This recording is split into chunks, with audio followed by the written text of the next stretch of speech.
日本に9年住んではっきりと気づきました。日本生活は人生の教訓を教えてくれた。正直、これは韓国で育ったままだったら絶対に気づけなかった価値観でした。日本では当たり前のようにやっている。今日は日本生活で人生が変わった教訓を順番に紹介します。1つ目は自分の人生を生きる。2つ目は物事は丁寧に進める。3つ目は正直は必ずしも人を幸せにしないということです。日本という国の見え方が少し変わるはずです。一つ目は自分の人生を生きるということです。日本に来て一番最初に衝撃を受けたことです。秋葉原のメイドカフェに毎週決まった曜日に通う人、全身ピンクの服で花束を抱えて歩いている人、売れるかどうかよりお笑いで生きると決めた芸人を続けている人、正直最初は理解できませんでした。でも日本ではこういう生き方を否定もしないし、正解不正解のジャッジもしない。ただそういう人生なんですね。で終わる。これが韓国で育った僕には衝撃でした。韓国にももちろん個性的な人はいます。でも全体を見て感じるのは人生のゴールがかなり共有されているということです。ソウルの有名大学に行く、財閥系や大企業に就職する、投資に成功してソウルに家を買う、このルートから外れることに強い不安がある。これは誰かが悪いわけではないと思っています。韓国社会は激しい競争を通じて成長してきましたから、分かりやすい成功ルートがあり、そこに乗れば収入も評価も一気に手に入る。だから多くの人は同じ方向を見る。ただ、その裏側にあるのがですね、外れたら失敗者になるという錯覚です。僕自身、人と比べないは意識していましたが、完全には抜け出してはいませんでした。日本留学した当初もそうでした。留学したなら日本人と仲良くなるべきだ、そう思っていました。でも、当時の僕は日本語も今ほど自由じゃない、話せる話題もない、性格も内向的であって、結局、いつも一緒にいたのは韓国人でした。ある時、ふと気づいたんです。この、韓国人の同じ同級生といる時間、普通に楽しいんだなって、この人何も悪くないと、誰といるかより自分が幸せかどうかの方が大事なんじゃないかと、そこからなんですね。もう日本人か韓国人か、一緒にいる人が誰かみたいなことをあんまり意識しなくなって、自分が納得してその人と楽しい時間でいれば、それでいいと思ったんですね。なんかネット上では日本留学まで行って韓国人留学生と遊んでたらそれは負け犬だみたいなこと書いてあったんですけれども、そういうの本当にとても良くなったんですね。日本に行けば日本人と遊ぶべきだみたいな、そういった枠にはまらないこと自体が、失敗じゃないという感覚を得たんですね。この教訓は今も僕の人生の軸になっています。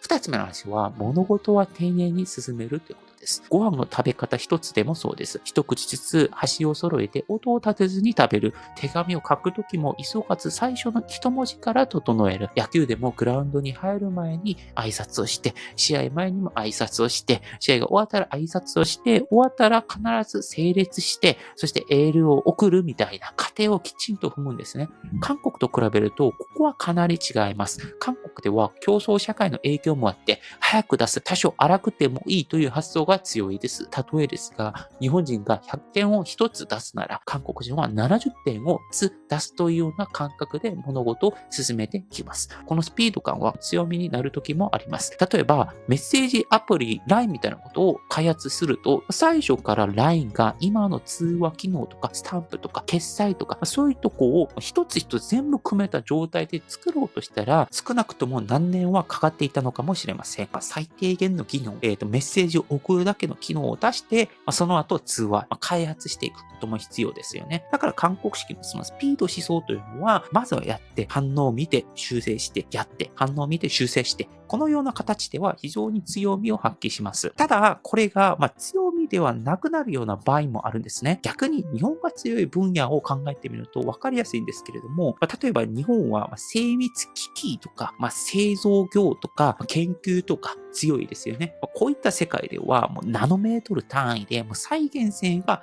100% が求められます。ここでいいかをやってしまうと結果は一気に崩れます。自分がやった事件を他の人がやろうとしても同じ結果が出ないような状況になるんですね。日本が長い間ものづくりで信頼を積み上げてきた理由はこの異常なまでの丁寧さにあると思っています。日本に来てから僕自身も感覚が身についていました。例えばですね、草野球なんですけれども、正直昔は楽しいからいいやでやっていました。でもある日ふと気づいたんですよ。このままだと絶対に上達しないなって、いつも同じプライをやっていて、いつもエラーばっかりして、それではははってなってしまう自分が見てきたんですね。で、そこから考え方を変えてきて、丁寧にやろうってなったんですね。例えば、守備なら、どの姿勢にとって、腕をどうやって動いて、投げる瞬間の視線はどこかみたいな、この一つ一つを丁寧に考えて、自分の体に落とし込むようなことをもう意識するんですね。昔はもう一試合でもエラーも一つ、二つ、三つまでやったことあるんですけども、今は確実にそれが減っていくんですね。なので、こうやって日本で学んだのは、もちろん、韓国式の速さっていうのもいいけど、丁寧さ、遠回りに見えるかもしれないけど、実は成功に向かっている確実な近道だったかもしれないということです。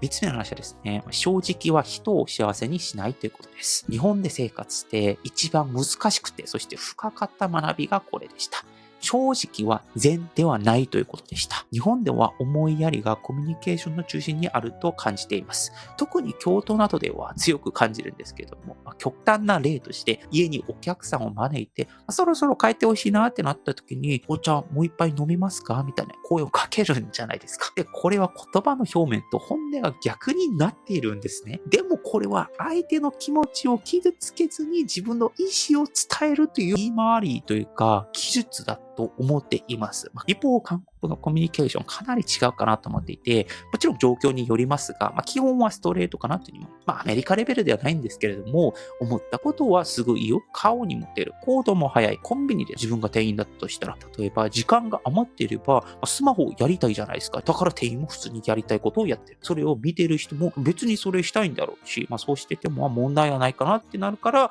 お互い、それを許すってことになるんですね。例えば韓国でタクシーを乗っていたら、タクシー運転手の一部なんですけれども、イラついたらすぐ文句言う、くそーとか、もう前の車どけみたいな言うんですね。これはですね、わかりやすいですね。自分の感情を、そのように顔を出す。これがやりすぎると傷つけることがあるじゃないですか。例えば自分の機嫌が悪い時に、それをそのまま相手にぶつけたら、傷つくんじゃないですか。この正直さが、意図せず傷つける瞬間もあると思っております。日本に来てからはですね、人との距離感を設計するという感覚を初めて知ったような気がします。空気を読む、相手のトーンに合わせる、場の温度を下げない言葉を選ぶ。正直簡単ではありませんでした。これに苦労している、もう韓国人他にも山ほどいます。これが難しくて合わなくて日本生活をやめる韓国人も多いです。ただ、私が日本生活をやっていて、日本の方々の考え方を学んでいて、気づいたこともあるんですね。日本人も我慢をしているんじゃなくて、その場を気持ちよく終わらせたいという目的があって、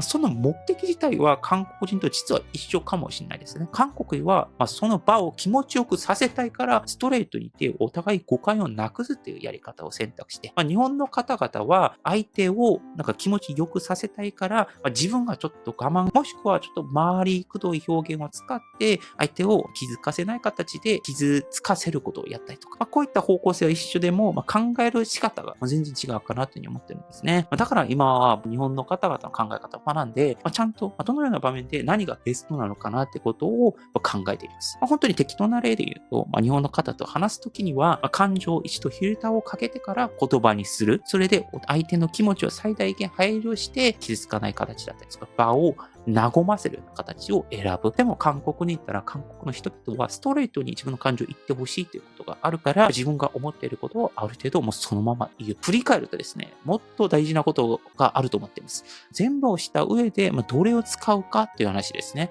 例えば僕は研究するときは、日本の丁寧さと再現性を使う。しかしビジネスや YouTube とかやる上では、韓国的なスピード発想を使う。この1年、YouTube やりながら、もう毎月、毎週何本も動画を出し続けてきました。これは僕なりの考え方があって、一本一本も 100% 力をかけてやるというよりかは、とりあえず一本出して、皆様の反応を見て、どういったポイントが受けが良かったんだろうなってことをずっと考え続けて、改良して、